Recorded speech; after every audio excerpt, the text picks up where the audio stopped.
In this video, I'll show you how to create a custom password designed page that bypasses the default ugly layout of WordPress without needing to know any code whatsoever.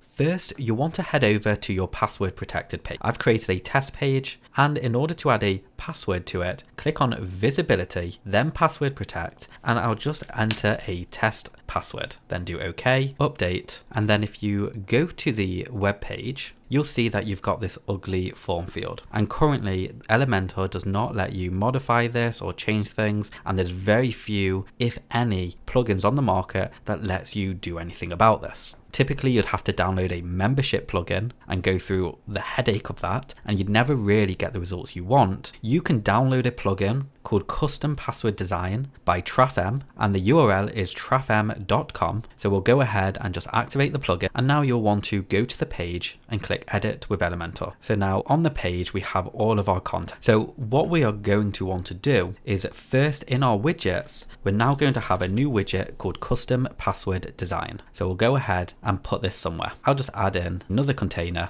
maybe a 2-column container. So we'll add this here, and just quick design, I'll add in this image here. I can click on the widget, I can change the label, the placeholder, the button text, the success or the error message, and I can even select if I want to hide this form once it's been unlocked. I can then go to style, change it from inline to stacked, change the form width, the field button gap, and even change the color if I wanted to. You can add as many elements you want, but you just need this form field. So now if we just publish the page, go back to our page, press refresh, see that password field has now been removed and replaced with this one. But we now need to hide this. So if we come back to our editor, click on the form, go to content, then password visibility rules, we can now just copy this one for elements that we want to hide until the password has been entered. So we'll just come to the entire section of all the elements. So we'll click on this one, go to advanced, and then add it in the class. If we scroll down, we'll